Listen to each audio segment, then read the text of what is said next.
Gators have staked their claim for the national championship of the 1996 season. The Lord has smiled on us all season, and that last drive, he smiled on us again. And there you have it. The head coach of the SEC champion, Steve Spurrier. Dropping back to throw, Thompson fires the ball over the middle. It's there! It's there! Touchdown! Touchdown! Oh!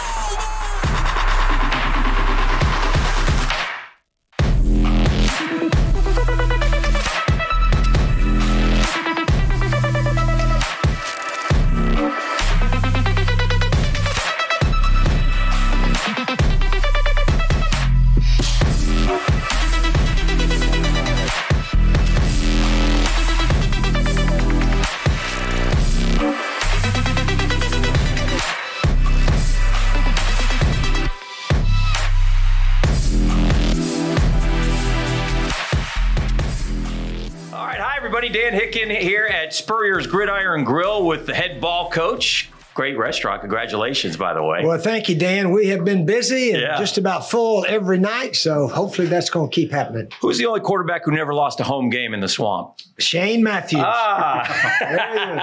And he's here, of course, Shane Matthews. How you doing, Shane? Good, Dan. And then we have, of course, the Southern Czar of football, the retired Patrick Dooley. Hello, Patrick. Yeah, I'm not doing a good job with that retirement thing. No, I need to work a little harder on that. I heard you were working harder than you ever worked when you were with the Sun. Yeah, but I'm only doing things I like to do. Okay. Only things I want to do. I don't have to do any seminars. All right. Well, we're here to talk some Gator football, right? Let's talk about the Gators and the upcoming season 2021. Lots to start, but let's start with Coach Dan Mullen. I'll start with you, Coach Spurrier. You've known Dan a long time. What are your thoughts as he gets ready for this season now going forward? And we'll start there. Well, we've, I think, finished in the top 10 the first 2 years. Of course, we lost 3 in a row last year and didn't finish, but we were up there early. The Georgia game's always big. We beat Georgia last year, so we got a shot at Alabama and almost got them. That was Dan he's had 3 good years. This year, we'll see how it goes because we did lose some offensive fireworks from last year. Oh, Gator Nation is an impatient bunch, though, and the defense should be better this year. Our defense was not very good last year. Yeah, Gator Nation is an impatient bunch, and top 10 is great, but Gator Nation wants championships. Shane. Yeah, I mean, it's, Dan, I guess in his 3 years, we've been to, 3 straight New Year's Six bowl games. Last year, kind of sour taste the way it ended. But, I mean, it's going to be tough. In the West this year, it's Alabama and A&M's years, I think. And then, obviously, we know what Georgia is doing here. But you got to beat Georgia to get to Atlanta. But he's, like Coach said, we lost a lot of firepower on offense. I think the defense will be better. I think the 2 most crucial components to the entire team are the 2 transfers at the defensive tackle position. We were not very good at that position at all last year, and I think that had a lot to do with what happened on the back end. Yeah, and Kyrie Campbell being out early and then getting dinged up late, he was like the only tackle that was really any good. And that's where you mentioned the 2 transfers, plus I think Gervon Dexter is going to have a monster year. We hope. Kid. Yeah. But, I mean, that's the thing. Everybody talked about how COVID affected, and everybody was affected by COVID. You know who's number 1 in total defense in the nation last year? Army. You know why? They didn't let anybody else have the ball. They just said, we're going to keep the ball 15 play drives, and it's now the second quarter. Yeah. Well, one thing you mentioned with the 3 years of Coach Mullen, if there was a 12-team playoff, Florida would have been in all 3 years. It would have been in the playoff, and everybody would have been happy. Right. They'd be thrilled. All right. But it's not that way. Well, let's jump in on the defense a little bit.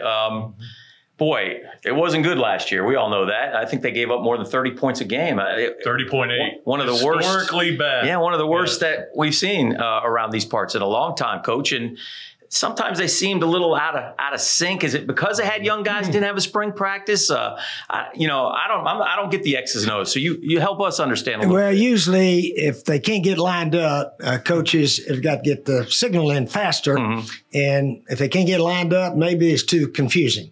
So if you got a bunch of young guys, you may have to simplify your signals and all this, that, and the other. But yeah, we did hire 2 new defensive back coaches, whatever that means. We're going to find out. But Coach Grantham's had a lot of success as a coach now, so I'm still a big believer in him, and I think we'll be much better this year. Yeah, spring ball can help, Shane. Yeah, I mean, but shoot, everybody has the same excuse. You know, they didn't have spring practice. What the biggest problem I had with the defense last year, and we talked about them not being able to get lined up, is we played too many players. If you watch the game, how many guys are – it's almost like a hockey line change. And I don't know if that's to try to keep everybody happy with playing time, keep people fresh so they don't transfer, whatever it is.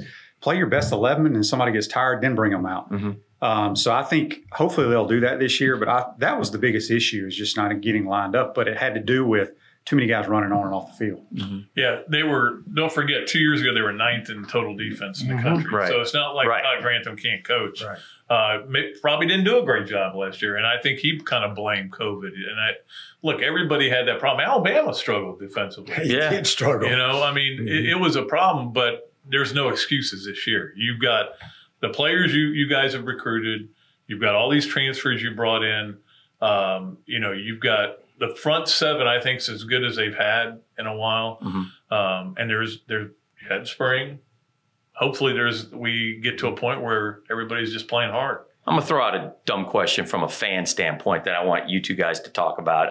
The one thing I've never understood, and again, not an expert in the X's and O's area, but that's not what I heard. I know. I watch these blitzes, which I'm fine with blitzes, but it seems like the blitzes on Florida's defense come from a long way away. And I got a long time as a quarterback to see that blitz coming at me. Do you see that, or am I wrong? I think a lot of it had to do with guys busting their assignments. Okay. Because, you know, there were a couple times we had double corner blitzes, which is not even a defense in real football. No. That makes no sense. And I think it's because they play too many people. Okay. You're back. Okay. So it just depends. You know, a lot of coaches, they have certain blitzes designed depending on what hash you're on. So hopefully they get all that ironed out. But again, I think it goes back to whether they were young, no spring, whatever you want to say. I just feel like they played way too many players. Yeah. Yeah. Let's move into the offensive side of things for just a second. Let's talk about a quarterback who's not like Kyle Trask, who threw it arguably as well as any Gator quarterback in history, right? A year ago. Yeah. So now you have Emory Jones, and, you know, obviously we know he's going to run the ball, but that seems to be more to Mullen, the way Mullen wants to do things. Would you agree with that, Coach? Well, having that running component with the quarterback. You coach to your ability. Right. And Kyle Trask, I mean, he could run the power play on 3rd and 1 every now and then. Yeah. I mean, he was a willing runner, as they call it. So he could run a bit. But, Emory Jones is a dual threat. And the kid behind him, Anthony Richardson, I hear he's looked very good in the scrimmages and so forth. So they both are more of a run threat. And maybe that'll help our running backs make some more yards, because our run game hasn't been good enough, I don't think. Once you get ahead, it's good if you can make a bunch of first downs running the ball. That's how we won championships. We got ahead and then ran the ball with Eric Rett and win the game. So hopefully we'll be able to do that. Shane Matthews told me recently that you called one run play for him in his entire career at Florida. Do you remember where that was? Quarterback draw against Georgia. That's what he does. And won the game. And he said he had to do a double take when you signaled it in, though. Yep. Right? Well, they were in the perfect defense. Did you even practice it? Oh, yeah. Yeah, kind of. I mean, they played a 3-man line. Right. And both inside linebackers rushed from the outside. They sort of pinched everybody. So it was just a 3-step drop. You ran 10 yards before you even saw anybody, right? Yep. Made sure you got the first down and then slid, right? It was pretty easy run for him. Well, you're going to see more runs this year. No doubt about that. And the thing that you mentioned with Emory is that he can run the ball. He was surprising in how strong he was last year when he did come into games. He didn't go down with the first hit. Anthony Richardson's even bigger and stronger. So that is going to be the interesting dynamic. And look, we all know that in most cases, not all cases, the most popular play on the team is a backup quarterback, right? Right. So we'll see how that dynamic, because even Dan talked about it in the very first media thing that we had with him. Because I don't know what's going to happen. Right. This guy, I know he's mature. I know he's talented. I don't know what's going to happen.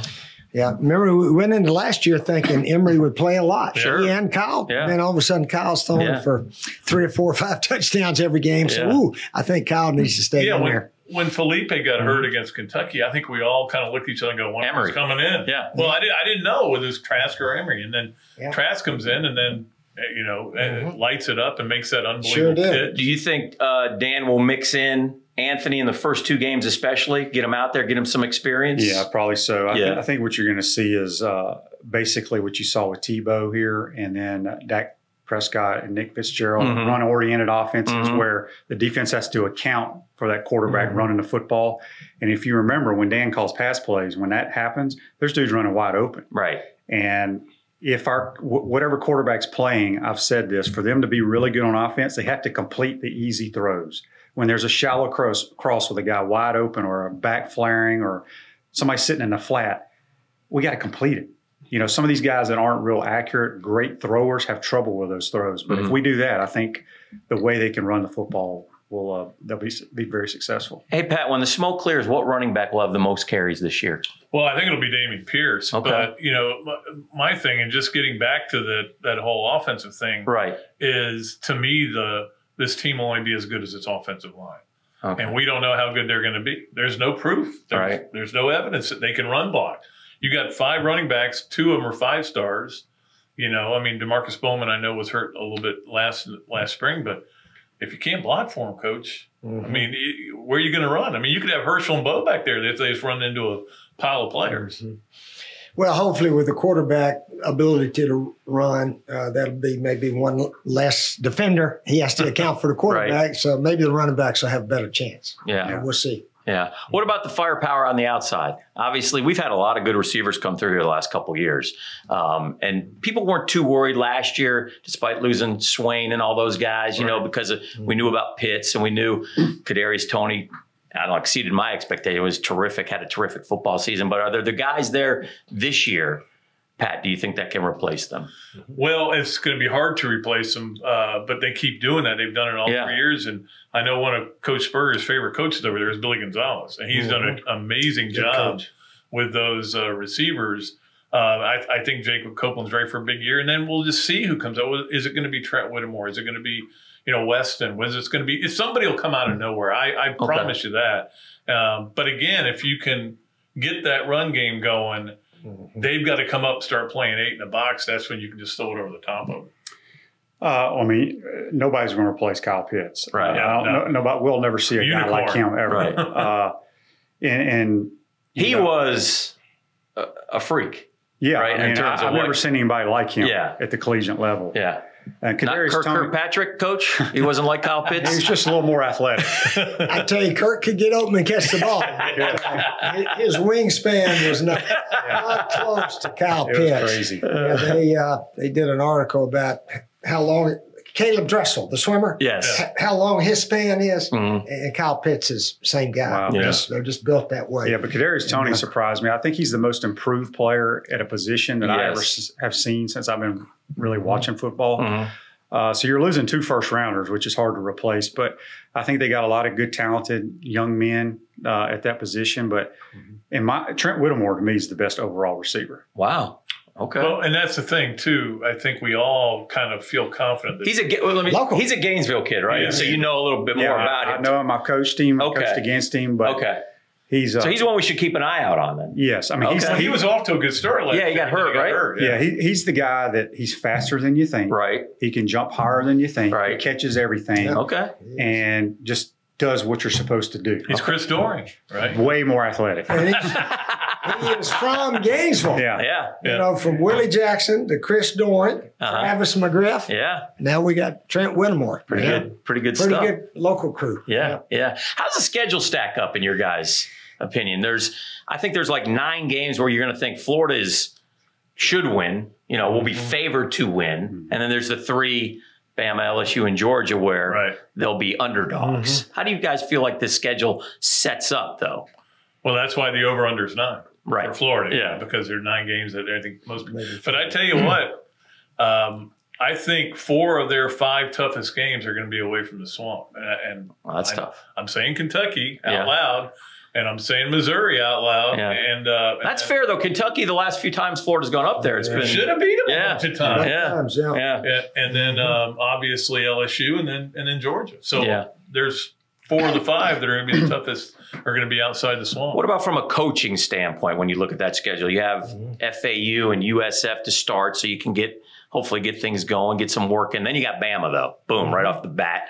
Is that a schedule that you would like as a coach, or how do you look at that? Yeah, I guess so. You just play 30 years ago, remember Bama came in and the 91 team.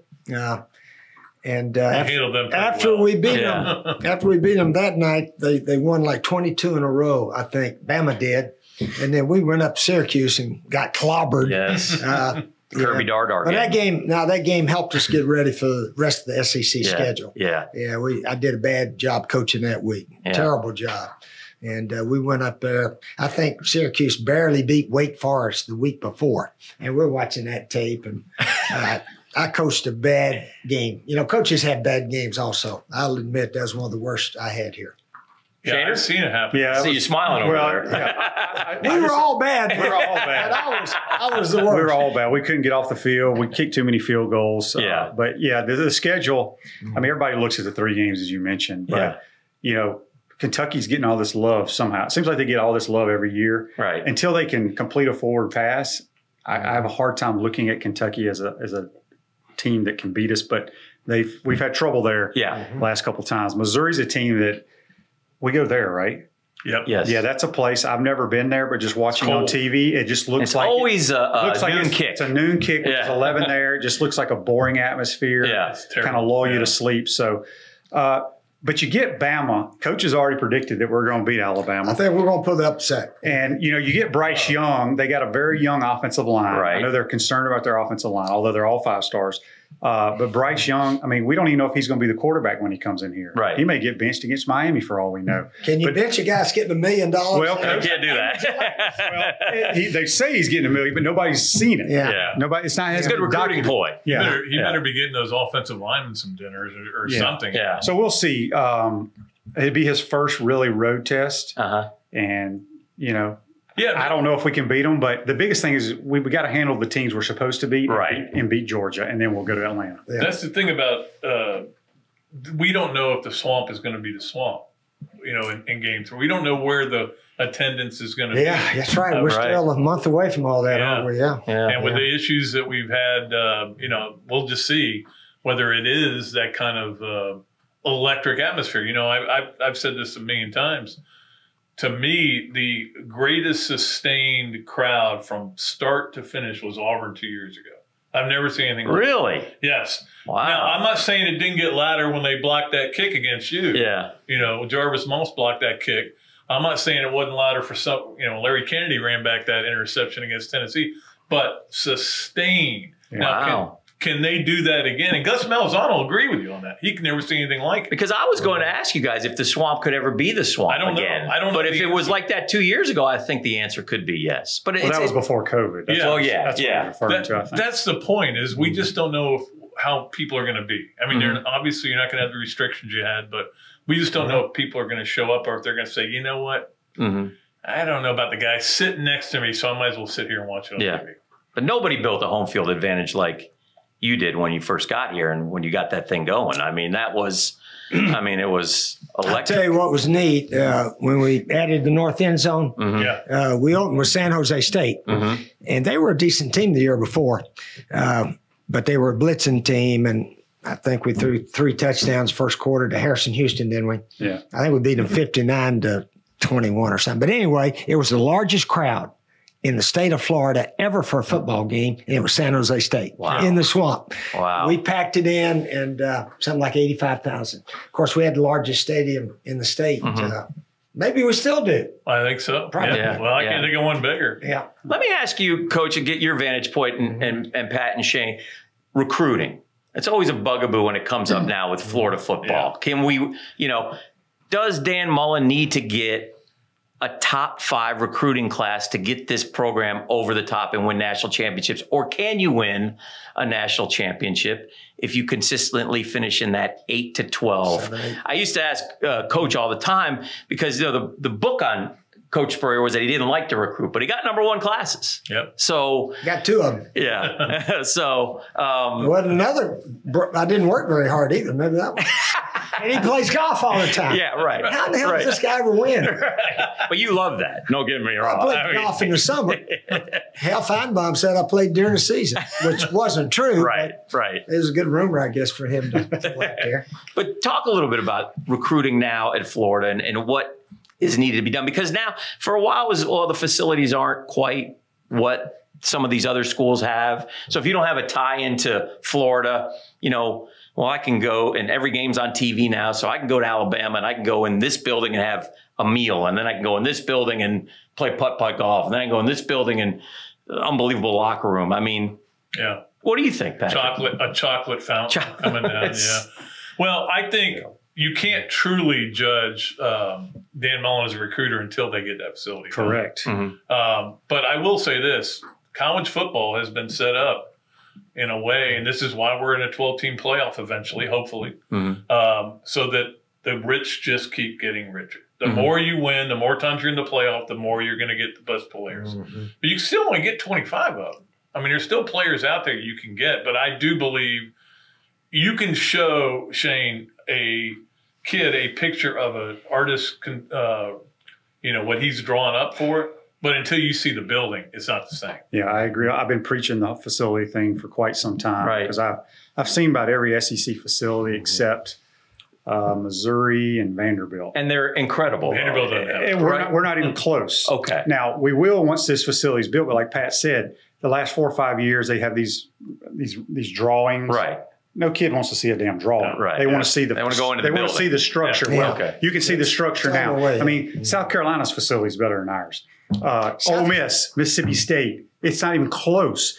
And so when people, I understand they're upset with the recruiting, but we've been going to a gunfight with a butter knife against the Georgias, the Alabamas, the Clemsons, the Ohio States. Yeah. And a kid doesn't choose that school just because of the facility. Right. If you're winning Sure. and you have the facility, and say Florida's winning but doesn't have the facility, it hurts you. And I'm a firm believer of that. I could be 100% wrong, but I've been around too many kids that like that. And I was blown away when I saw the other stuff. Right. When I saw Clemson's facility 4 or 5 years ago, it was like, no wonder they're getting all these kids. Yeah. It's unbelievable. And now South Carolina is pretty close to Clemson. Yeah. They're top 10 in the nation in facilities. So that doesn't mean they're going to win either. Right. Right. But You got to have a chance. You have to You have got to it. have it. Yeah, you have to have it to have a top 5 class. And I think you got a point there. We need to try to get in that neighborhood. But So when you were the coach, were the facilities of equal? Well, nobody really had a football People didn't facility. talk about it then. Nobody though. had- Yeah. not many indoor facilities around. Yeah. But we're in the same coach's office that Coach Graves had. Yeah. And Coach Woodruff. That's fair too. We're in Yeah. that size. Yeah, it's Yeah. amazing that we're still there. What, Wow. 70 years ago? 1950? Yeah. So that part of the They stadium. put new carpet in there, and they've Oh, it's painted been it. remodeled. So it's not. But that's interesting that we're still in that same building right there for the coaches' offices. I wanted to ask you, last year, Florida has the LSU game and end of the year. And I was watching it. I remember watching it on television, and the announcers ran into you and at the half, and you said, "Well, this is good. It's a good test. See how they respond. How we respond to this, because it's a close game at the half, obviously, and obviously Florida ended up not winning it." But I wanted to ask you, there was talk that Florida was already preparing for Alabama, so maybe they took LSU too lightly. Did you ever look ahead when you were preparing your team for, if you knew that, you talked about the Syracuse game earlier, but I'm just curious about that, how you look at that. Obviously, the Alabama game, Florida had a great game. It was, if they could have got a stop on defense, who knows what would have happened, but it didn't work out. But nonetheless, they did hang 46 on them. Well, I'm not around the Florida program that much right now, but when you were coaching, did you ever? I tried my best to never mention any team except the one you're playing that week. Because I do remember you saying it's Vandy. Yeah. And then we got the SEC championship game or FSU the next week. Nah, just that team that week. You got plenty of time to worry about. Right. I do remember you saying that, look, in college football, you only get, and back then it was 11 opportunities. So you would get upset if the team was ever perceived to be flat. Like, why? You only get 11 shots. Mm-hmm. So why wouldn't you be ready to play on this particular Saturday? Yeah, my first year at South Carolina, they used to have a saying amongst the team there, we just couldn't get up for this game. Ooh, we were flat. You wouldn't like that now. So we got clobbered by, I think Alabama came in. Shula was still there in 05. They beat us about 48-14. One of our linemen said that. And I said, well, he won't have to worry about that next week because he's not suiting up. And that's a bad excuse, and they better never use that again. Yeah. So they never used that again. Yeah. Now, the most important game of your life is the one that week. Yeah. That's the only one you got control over. Only one. But you know what's amazing is Alabama used an entire offseason to get ready for Florida back in 09. After Florida beat them in 08. Oh, for the SEC championship. For the SEC championship. Spring ball. Yeah, you can do and leading up like to that. it. But then you stop it and you go, okay, now we're in game. We're in game week and we gotta worry about this team. And I mean, Willie Taggart's gonna come in here and then you gotta go down to USF. It's a jungle down there. Mm-hmm. Well, I just read here at the Spurrier Gridiron Grille, you came in and said, we got to beat those damn Bulldogs. You put the word out. Dang Bulldogs. Dang, I'm sorry. That's me. That's you're much better than me. But Coach, look, Georgia's the pick. So tell me about the getting, and again, not looking ahead, but obviously that's one of the big games on the schedule. It always is. Oh yeah, they're very talented. They've replenished well, and they feel like they're ready to take off, and time will tell. So, but that quarterback, what's his name? JT Daniels. Yeah, he's the guy they think's going to take them to the promised land. Yeah. So, if he gets hurt, have they got one behind him? They got a Jacksonville kid, Carson Beck from Mandarin High School, who is pretty good player. Yeah, he's pretty good. He led them to a state title, but that ain't not the same. That ain't the SEC. What do you think of JT Daniels? Is there too much hype around him? This quickly? He played pretty well as I think a true freshman at SC. Yeah, hurt. Ended up transferring. The so-called experts say he hasn't really played top-notch SEC opponents yet. He can throw it. I mean, I think that's what they've been lacking. So if he stays healthy, I mean, Georgia's going to be a factor. There's no question. Yeah. I think it's going to come down to the Florida-Georgia game to see who plays. I think A&M is going to win the SEC this year, though. I think that's my pick too. That's their year. Look at you two. That's their year. Well, JT Daniels did throw for 400 his first game against Mississippi State. Okay. Right. They did against Cincinnati in the bowl game. He wasn't great. Right. They won the game. Right.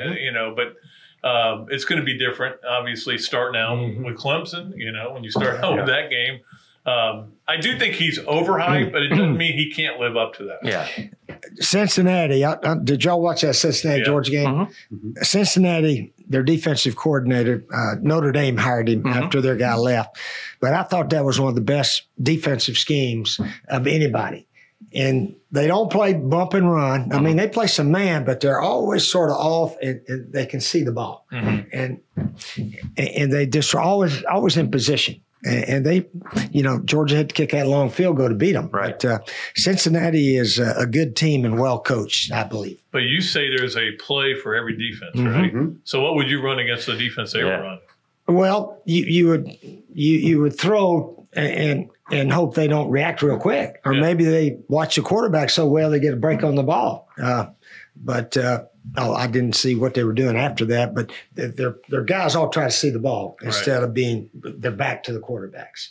And now sometimes I guess you can get away with just running with the guy and putting your hand in there, and then sometimes they call it interference. Right.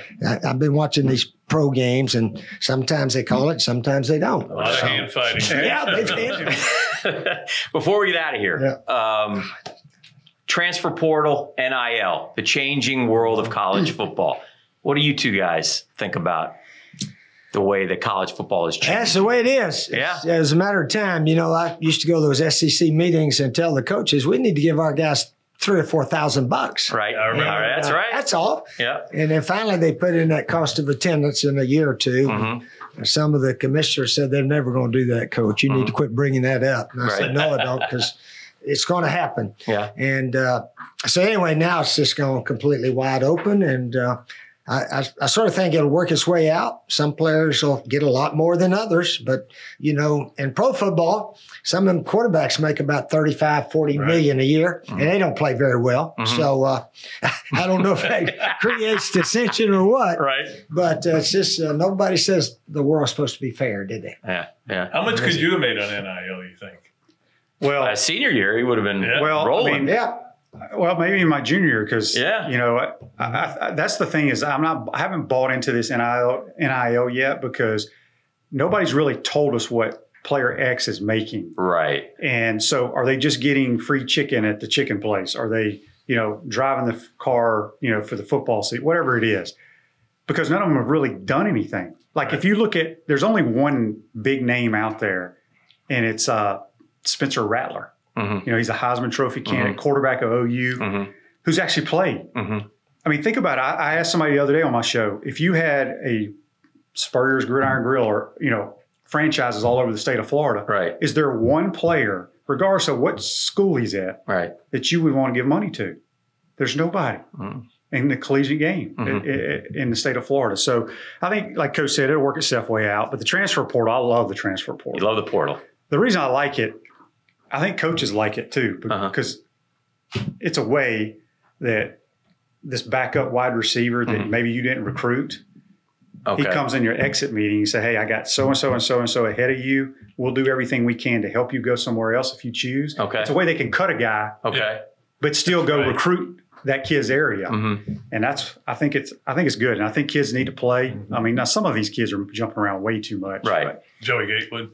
Yeah. Joey Gatewood from Jacksonville, but leaving Kentucky after leaving Auburn. And leave the next place probably too. You know who's making the most on NIL here at the University of Florida? Who? Gymnastics. Well, I can see They the are female killing it. athletes. TikTok? Are there TikTok stars or I something? guess. I don't do TikTok. Yeah. I did talk to two I people. shouldn't do Twitter either. Two people at major universities. They're not in charge of the NIL, but they kind of assist. And they said that players are not getting anywhere near what they thought they were. Not that they're disappointed, but it's $5 here for this signature.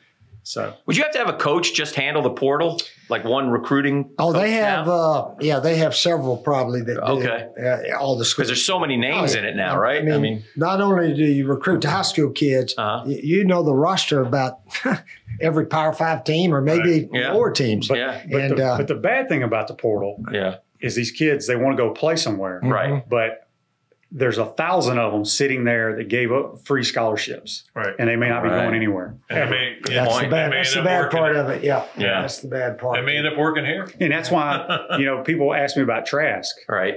Well, Trask loved being a Florida Gator. But Trask was smart. He had nowhere else to go. Yeah. Right. So he had no resume. Right. But nobody wanted him out of high school. Right. He had Florida and like Dallas Baptist. So if he would have entered the portal, maybe McElwain would have taken him at Central Michigan. Right. But who else would have? That's a good point. He would have given up that free education at Florida. But it all worked out for him. All right. Well, guys, it's been great. Enjoyed it a great deal. A lot of fun. Always fun. Coach Spurrier, always good to see you. Dan. Congratulations on the restaurant. Love the helmets. Yeah, we're proud of the Gridiron Grille here. Yes, sir. Celebration Point's the name of the shopping center here, right off the interstate and Archer Road. So we've got a wonderful location. Our chef Mark is really super. Everybody comes through. They say, Coach, the food is wonderful. Wow. So that's probably the first thing, and then the service has got to be excellent also. You need to order the this, that, and the other. That's really good. Crab meat and so forth. Yeah. So. It is good. The chef is really good. Yeah. Very good. Thanks, guys. Okay, Dan. Good stuff. All right. Good to be with you. Appreciate it.